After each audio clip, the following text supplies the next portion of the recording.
Water Authority, and we're very pleased to have all of you here to show off what will be just a great addition to our overall water supply portfolio. And actually, in the middle of a drought, we can't have this water too soon. So, with that, just a little bit of background on the Water Authority itself, just to give you some context as you tour this plant and understand how it fits into the overall regional water supply picture. The Water Authority itself is a wholesale water agency. We don't sell directly to retail customers. We have 24 member agencies, and those are the cities and water districts that retail water to the residents and businesses of San Diego County. We support a population of about 3.2 million people and a $218 billion regional economy here in San Diego County. We import about 80 to 90% of our water, and that's obviously changing with the addition of local supplies like this, but we still import the majority of our water here into San Diego County. We own and operate regional water infrastructure, and I'll show you some of that. And we are a member agency of another large water agency here in Southern California, the Metropolitan Water District of Southern California.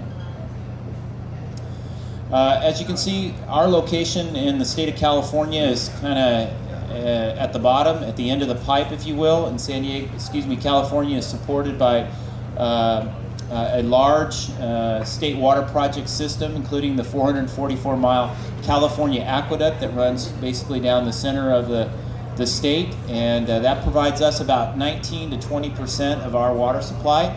By and large, the majority of our water supply comes from the Colorado River aqueduct, and from the Colorado River, that supply was developed in the last century by the United States government in the large dams, including Hoover Dam and Lake Mead, Lake Powell, very large water supply reservoirs along the Colorado River that supply water to the western United States and seven states here in the United States. So it's a water supply depended upon by millions of people here in the western U.S., and it's dependent upon by us as well. We only have our local water supplies here in the county are very limited. We have very limited groundwater. We have very limited surface supplies. We have some backcountry reservoirs that were created in the last century and can capture runoff, but very little. So that all amounts to currently about 17% of our water supply comes from local sources, including recycling, some limited amounts of groundwater and surface water that we just talked about. For those of you that aren't familiar with the unit of measure that we use here in the western United States, it's called an acre foot. And so it's about 326,000 gallons, or for you metric folks, that's about 1,233 cubic meters. And that is the volume unit of measure that we use pretty much in all of our large-scale measurements of water supply.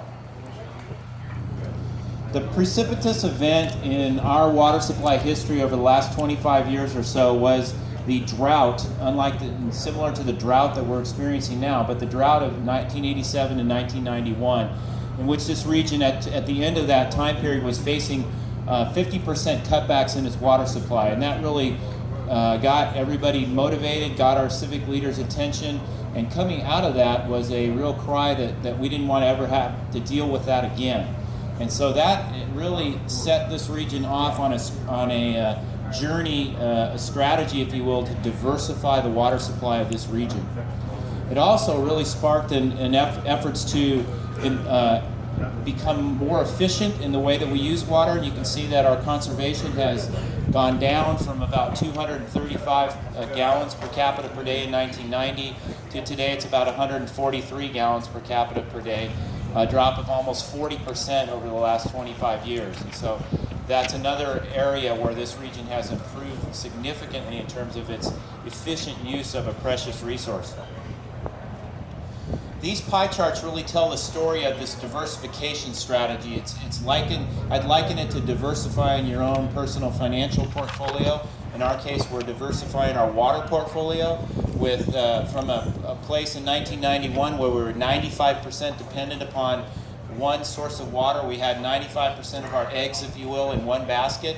And to today, and if you look at 2015, you can see a much more diverse portfolio that includes recycled water, it includes high priority water from the Colorado River, it includes some groundwater, it includes a little bit of local surface water, and you can see then in 2020 with the addition of seawater desalination what that portfolio looks like. And then in 2035, as we kind of look out into the, kind of use our crystal ball and look out a little bit into the future, we see the addition of a significant new water supply, which is really the next increment, which is potable reuse. And you can see how that really becomes a very diverse water supply mix that can withstand drought and can withstand the issues that are impacting water supplies, environmental regulations, and those types of things. The reliability through diversification strategy means it's a multifaceted approach. It's not just one thing, it's many things. It's conservation, it's infrastructure improvements, it's water supplies like the Carlsbad desal plant, both imported and local supplies. And so that's the context, if you will, that resulted in this plant moving forward into construction. These are some of the infrastructure improvements that we've been engaged in over the last 25 years. 2 dam raises, 100 million gallon per day membrane filtration treatment plant, lining of the All-American Coachella canals to take those canals from earthen to concrete line and be able to recover that water supply, a pump storage project that generates electricity during peak times, and of course the desalination project, and a lot of relining of older pipelines that exist within our service area. Carlsbad project is a $1 billion investment by the ratepayers of San Diego County. It will produce up to 56,000 acre feet, which is about 69.1 million cubic meters a year, and it will be online later this year, of course. These are the cost numbers for the Carlsbad project, and I won't go through them, but that's how that $1 billion breaks down between the plant, the pipeline. Financing costs, by that I mean debt service reserve accounts and interest during construction, those types of things. And the Water Authority improvements. The Water Authority had to do a number of improvements to its system to accept this water, including relining a pipeline and making some modifications at our Twin Oaks Valley Water Treatment Plant, where that water will be pumped to and will be blended with water that is produced at that surface water treatment plant. The purchase price is anywhere from $2,131 an acre foot, or $1.73 per cubic meter, to $23.67, $1.92 per cubic meter. These are based upon whether or not we purchase 48,000, our minimum commitment, or we can produce up to 56,000 acre feet. Excuse me. So with that, I'm going to turn it back over to Mark. Oh, one other thing, Mark. Sorry. This issue of the plant didn't really happen without some innovation, and I think what we've developed, is an innovative water purchase agreement that essentially transfers the risk of this project to the private sector, and that includes the design risk, the permitting risk, cost overruns, the operation risk, and then water quality is shifted. The requirement to meet specific water quality requirements that are outlined in detail in this water purchase agreement are on the private sector. So the Water Authority only purchases this water if it meets very specific water quality requirements. So that was the foundational aspect of this deal. Water Authority did not have expertise in building seawater desalination plants, and fortunately we've landed upon a world-class contractor team led by Kiewit Shea Desalination and IDE with the process and then ultimately the operation of this facility. With that, I'll turn it back over to Mark. I have a question. We'll take questions right after. Okay. Quick. Yeah, it's really quick. Sure. My name is David Puckta from Talk of San Diego, and you said diversification.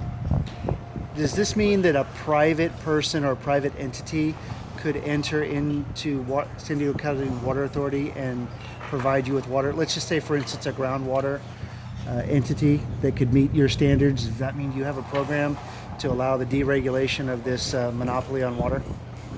The question is about diversification and whether or not there's a place for a private entity to provide water to a public agency like the Water Authority. And I think that this is a very unique case whereby we had been planning on desalination as a part of our water supply portfolio for a number of years, and concluded that this particular project would be the right vehicle for this type of a public-private partnership.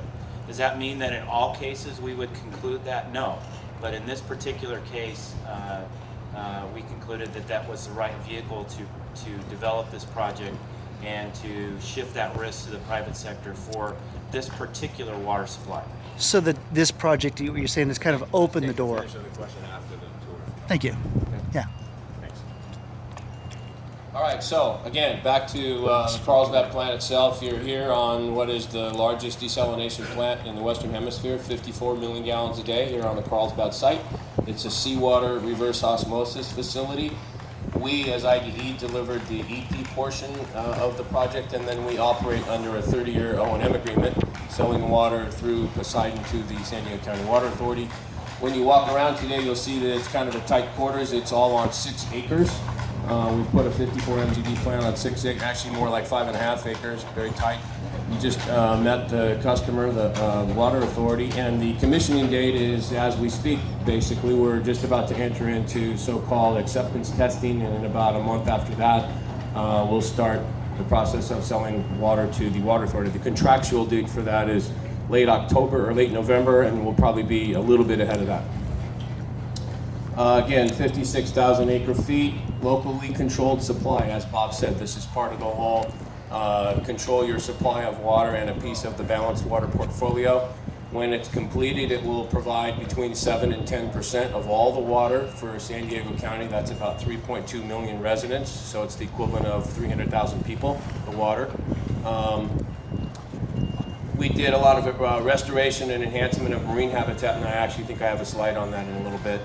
Economic benefit, it provided 2,400 jobs during the course of the project, and at its peak here, there were 350 craft workers on site, welders, pipe fitters, construction people, concrete pourers, etc., electricians, a variety of other, and generated an estimated $560 million in local spending, and will continue to do contribution to the local community of about $5.5 million over the next 30-year period. So Bob talked a little bit about the partnership. The partnership was a classic example of a public-private partnership where the Water Authority stands there at the top as the water purchaser. Poseidon was the owner and developer of the project and entered into the agreement with the Water Authority to buy all of the water. This public-private partnership concept shifts all of the risk to the private sector. The Water Authority starts to pay when the water is distributed to their location at their water quality and volume and water chemistry requirements.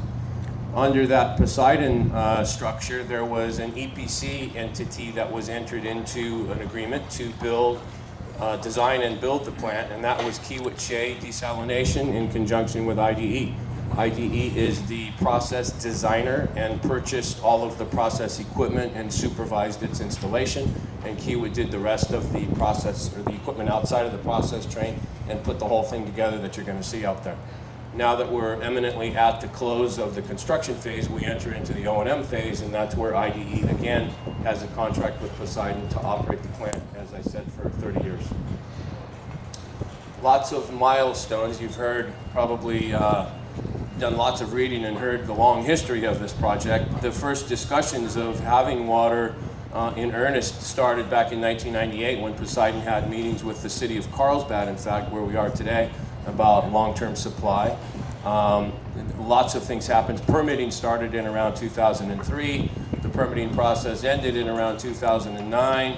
I think Bob mentioned in November of 2011 or 2012, November 2012, the water purchase agreement was approved by the Water Authority Board, and then the financial close for the project took place in fact, on Christmas Eve of 2012, and we entered into a project. This was the groundbreaking ceremony that took place in April of 2013.